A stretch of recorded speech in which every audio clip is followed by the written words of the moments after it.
నమస్సర్వేభ్యః. దిలీపుడు వశిష్ఠ మహర్షితో, స్వామి, సంతానం లేకపోవడం అనేటువంటి బాధ నాకు తీవ్రంగా ఉంది. అది చెప్పలేనటువంటి బాధని నాకు కలగజేస్తుంది. ఇక్ష్వాకు చక్రవర్తులు సాధించలేనిది ఏదైనా ఉంటే దాన్ని సాధించడం మీ వల్లనే అవుతుంది అని ప్రార్థించి సంతానం కలిగేటువంటి విధంగా తనను అనుగ్రహించమని కోరాడు. ఆ తర్వాత ఏం జరిగిందో చూద్దాం. ఇది విజ్ఞాపితో రాజ్ఞా ధ్యానస్థిమితలోచనః క్షణమాత్రం ఋషి తస్థౌ సుప్తమేనైవ హ్రదః. ఇది విజ్ఞాపితో రాజ్ఞా ధ్యానస్థిమితలోచనః క్షణమాత్రం ఋషి తస్థౌ సుప్తమేనైవ హ్రదః. ఇది ఈ విధంగా, అంటే ముందు చెప్పిన విధంగా, రాజ్ఞ రాజు చేత విజ్ఞాపిత విజ్ఞాపన చేయబడి ప్రార్థింపబడినటువంటి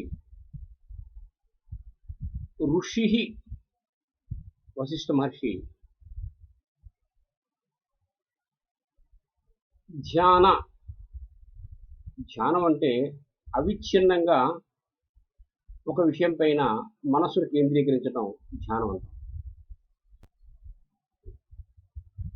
మనస్సు చాలా చంచలమైంది. అర్జునుడు కూడా కృష్ణ పరమాత్మతో అంటాడు, చంచలం హి మనః కృష్ణ ప్రమాధి బలవదృఢం అన్నాడు. ఓ అర్జున, ఈ మనస్సు చాలా చంచలమైంది అన్నప్పుడు కృష్ణ పరమాత్మ అర్జునుడు అంటాడు, అసంశయం మహాబాహో మనో దుర్నిగ్రహం చలం. నిజమేనయ్యా, మనస్సు నిగ్రహించడం చాలా కష్టం, అది చాలా చంచలమైంది అంటూ అభ్యాసం చేత కానీ వైరాగ్యం చేత కానీ మనం మనస్సుని అదుపులో ఉంచుకోవచ్చు అన్నాడు. అదే విషయాన్ని పతంజలి మహర్షి కూడా అభ్యాస వైరాగ్యాభ్యాం చిత్తవృత్తి నిరోధ అని సూత్రీకరించారు. సరే, అభ్యాసం అంటే ఏమిటో వైరాగ్యం అంటే ఏమిటో తర్వాత మనం తెలుసుకుందాం. ఇప్పుడు ప్రస్తుత విషయానికి వద్దాం. ధ్యానము చేత అంటే ఒకే వస్తువు పైన మనసును కేంద్రీకరించడం ధ్యానం. ధ్యానము చేత స్థిమితమైనటువంటి లోచన కళ్ళు గలవాడే. అంటే ధ్యానం చేయడం చేత కనుగుడ్లు కూడా కదలటం లేదు. అటువంటి ధ్యాన స్థిమిత లోచనుడే, ధ్యానము చేత అచంచలమైనటువంటి నేత్రములు కలవాడే.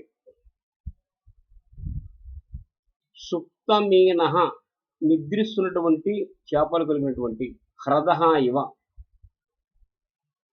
మడుగు వలె క్షణమాత్రం క్షణకాలము తస్థౌ నిలిచిపోయాను, ఉండిపోయాను. అంటే ఈ విధంగా రాజు చేత విజ్ఞాపన చేయబడిన వాడే ఆ మహర్షి ధ్యానంలోకి వెళ్ళిపోయాడు. ధ్యానంలోకి వెళ్ళినటువంటి ఆ మహర్షి నిద్రిస్తున్న చేపలు కలిగినటువంటి హ్రదంలాగా ఉన్నాడు. హ్రదము అంటే మడుగు, అది కదలదు. అది కదలకపోయినా అందులో ఉండేటువంటి చేపలు ఇటు తిరుగుతుంటే కొంచెం చంచలం అవుతుంది. ఆ చేపలు కూడా నిద్రించే ఉన్నాయి. అంటే అంత నిశ్చలంగా ఆయన ఉన్నాడు అని చెప్పడానికి సుప్తమీన ఇవ హ్రద అని మంచి ఉపమానం వేశాడు కాళిదాసు. అందుకే ఉపమా కాళిదాసస్య అంటారు. ఉపమాలంకారంలో కాళిదాస మహాకవి చాలా గొప్ప నిపుణుడు. ఉపమా కాళిదాసస్య భారవేహి అర్ధగౌరవం. అర్ధగౌరవం అనేటువంటి కావ్య ప్రక్రియలో భారవి చాలా గొప్పవాడు. అర్ధగౌరవం అంటే అల్పమైనటువంటి పదాలతో అనల్పమైనటువంటి అర్థాన్ని చెప్పడాన్ని అర్ధగౌరవం అంటారు. ఇందులో భారవి చాలా గొప్పవాడు. దండిన పదలాలిత్యం, లలితమైనటువంటి పదాలని వాడడంలో దండి చాలా గొప్పవాడు. ఇక మాగుడు అనేటువంటి ఒక కవి ఉన్నాడు. అతనిలో ఈ 3 గుణాలు ఉన్నాయి. మాఘే సంతి త్రయో గుణ అని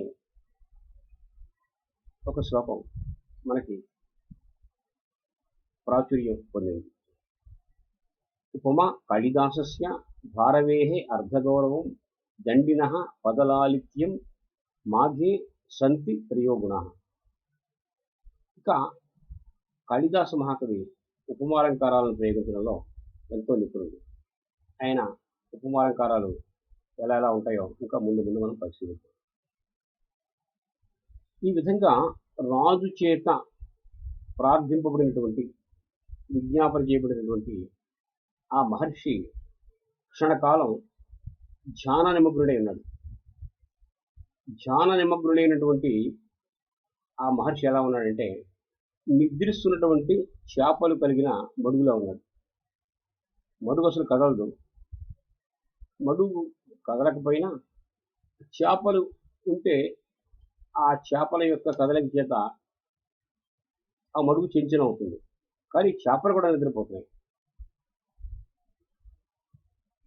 అంటే అంత నిశ్చలంగా ఆయన ధ్యాన నిమగ్నుడయ్యాడు క్షణకాలం అని ఈ శ్లోకం యొక్క తాత్పర్యం. ఇతి విజ్ఞాపితో రాజ్ఞా జానస్థిమితలోచన క్షణమాత్రం ఋషి తస్థౌ సుప్తమీ నైవ హ్రద. తర్వాత ఏం జరిగిందో చూడండి. ఎప్పుడైతే ధ్యానముగ్నుడయ్యాడో ఆయనకి కారణం తెలిసిపోయింది. సో అపశ్యత్ ప్రణిధానేన సంతతి స్తంభ కారణం భావితాత్మా భువో భర్తు అధైనం ప్రత్యబోధయతు. సో అపశ్యత్ ప్రణిధానేన సంతతి స్తంభ కారణం భావితాత్మా భువో భర్తు అధైనం ప్రత్యబోధయతు. సహ అంటే ఆ మహర్షి అంటే భావితాత్మ అంటే భావింపబడినటువంటి ఆత్మజ్ఞానం గలవాడు, అంటే తెలుసుకున్నటువంటి స్వరూప జ్ఞానం కలిగినటువంటి సహా ఆ మహర్షి ప్రణిధానేన, ప్రణిధానము అంటే నిశ్చలమైన చిత్తంతో, నిశ్చలమైనటువంటి మనస్సుతో భువోహో భూమి యొక్క భర్తు భర్త అయినటువంటి ఆ దిలీపుని యొక్క భూపతి అయినటువంటి ఆ దిలీపుని యొక్క సంతతి స్తంభ కారణం. సంతతి అంటే సంతానం యొక్క స్తంభ నిలిచిపోవుటకు కారణం, కారణాన్ని అపశ్యత్ సూచను. అధ తరువాత ఏనం ఆ దిలీపుని ఉద్దేశించి ప్రత్యబోధయత్ వివరించను. అంటే ఆ వశిష్ఠ మహర్షి నిశ్చలమైన మనస్సుతో యథార్థ స్వరూపాన్ని తెలుసుకున్నవాడై ఆ రాజు యొక్క సంతాన రాహిత్యానికి కలిగినటువంటి కారణాన్ని చూశాడు. చూసి ఆ విషయాన్ని దిలీపునితో ఇలా వివరిస్తున్నాడు. శ్లోకం మరోసారి చూడండి.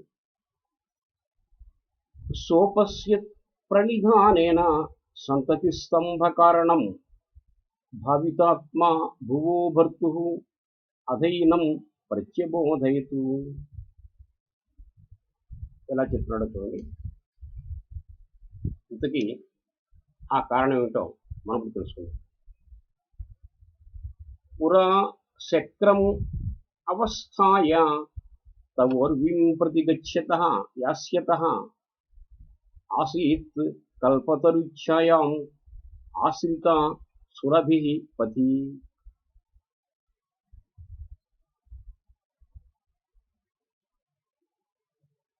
पुरा शक्रमवस्थाय तवोर्वीं प्रति यास्यतः आसीत् कल्पतरुच्छायाम् आश्रिता సురభిః పది. పుర అంటే పూర్వం శక్రం దేవేంద్రుణ్ణి అవస్థాయ సేవించి మనం ముందు చెప్పుకున్నాం. వీళ్ళ రథ మార్గాలు స్వర్గం దాకా ఉంటాయి. ఆనాక రథవర్త్మనం. వీళ్ళ సంబంధాలు లోకాంతర సంబంధాలు. వీళ్ళు ఇంద్రుడు సహాయంగా వెళ్తుంటారు.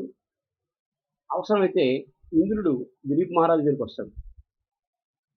కాబట్టి వీళ్ళ సంబంధాలు లోకాంతర సంబంధాలు. దేవేంద్రుణ్ణి సేవించి ఉర్వీం ప్రతి అంటే భూలోకమునకు యాస్యత వస్తున్నటువంటి తవ నీ యొక్క పది మార్గంలో కల్పతరుఛాయాం కల్పవృక్షముల యొక్క నీడలో. స్వర్గంలో ఉండేవి కల్పవృక్షాలు, భూలోకంలో ఉండేవి కల్పవృక్షాలు అని ఎవరో ఒక పెద్ద ఆయన అన్నారు. కాబట్టి ఆ కల్పవృక్షముల యొక్క నీడలో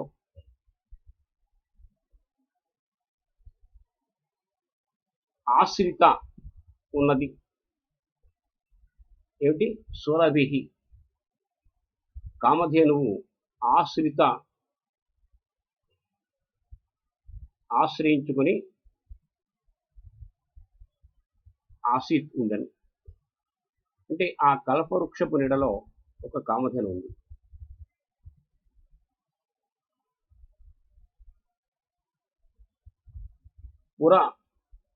పురము శక్రం దేవేంద్రుణ్ణి అవస్థాయ సేవించి ఉర్వీం ప్రతి భూలోకమును అనుసరించి యాస్యత ప్రయాణం చేస్తున్నటువంటి తవ నీ యొక్క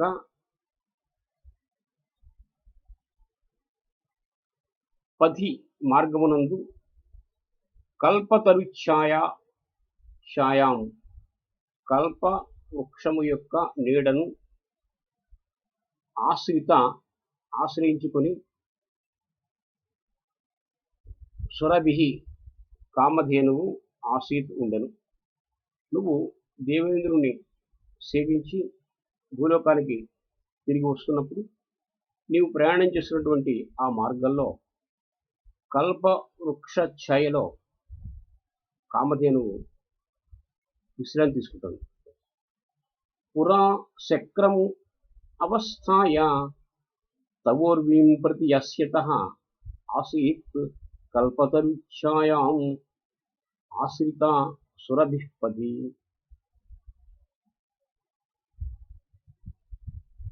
తర్వాత ఏం జరిగిందంటే ధర్మలోపభయాత్ రాజ్ఞీం ఋతుస్నాతాం అనుస్మరన్ ప్రదక్షిణ క్రియార్హాయాం తస్యాం త్వం సాధునాచరః.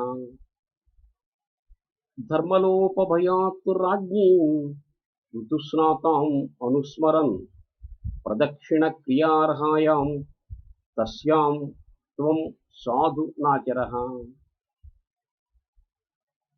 మన భారతీయ సంస్కృతిలో దైవం పట్ల భయం లేదు, అధర్మం పట్లే భయం ఉంది. కాబట్టి దైవానికి భయపడడం ఎప్పుడూ లేదు.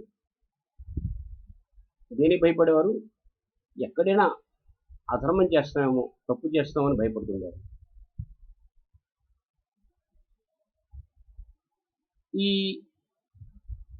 దైవ భీతి అనేటువంటిది ఇతర సంస్కృతుల వల్ల మనకి సంక్రమించినటువంటి ఒక జబ్బు. భగవంతుణ్ణి చూసి భయపడకూడదు, భగవంతుడి విషయంలో భయపడకూడదు. దేని విషయంలో భయపడాలి? తప్పు చేయడానికి భయపడాలి, అధర్మానికి భయపడాలి. ఇక్కడ ఈ విషయాన్ని దృష్టిలో పెట్టుకుని ఈ పద్యం ఆలోచిస్తాం. ఋతుస్నాతం, ఋతుస్నాత అయినటువంటి రాజ్ఞిం అంటే మహారాణి సుదక్షిణ విషయంలో ధర్మలోపభయాత్తు, ధర్మం తప్పుతాను అనేటువంటి భయంతో అనుస్మరన్ స్మరిస్తూ ప్రదక్షిణ క్రియార్హాయం ప్రదక్షిణ చేయడానికి అర్హమైనటువంటి తస్యాం ఆ కామధేనువు పట్ల త్వం నీవు సాధు అంటే సక్రమంగా నా ఆచరించలేదు అని ఈ శ్లోకానికి అర్థం. అంటే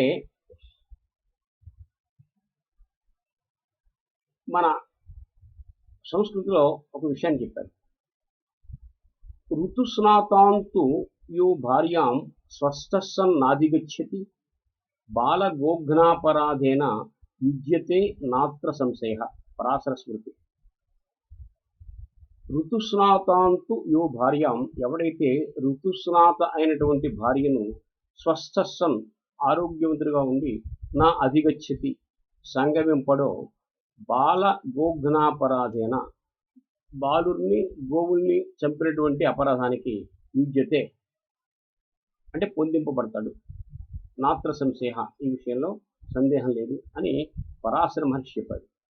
అంటే ఎవడైతే ఋతుస్నాత అయినటువంటి భార్యను సంగమించడో అంటే 3 రోజుల తర్వాత స్త్రీ స్నానం చేస్తుంది, ఆవిని ఋతుస్నాత అంటారు. ఆ ఋతుస్నాత అయినటువంటి భార్యని ఎవడైతే ఆరోగ్యవంతుడై ఉండి కూడా సంగమించడో అటువంటి వాడు బాలుర్ని గోవుల్ని చంపినటువంటి పాపానికి పోతాడు అని చెప్పడం చేత ఆమె ఋతుస్నాత అనేటువంటి విషయం ఇతనికి స్మరణకు వచ్చింది కాబట్టి ఆవిడ గురించి స్మరణ చేస్తున్నాడు. అందువల్ల ఈ స్మరణ వల్ల ఇతనికి ఆ పక్కన ఉండేటువంటి గోవు కనిపించలేదు. అంటే మనకి జ్ఞానం కలగాలంటే కొన్ని కారణాలు ఉంటాయి.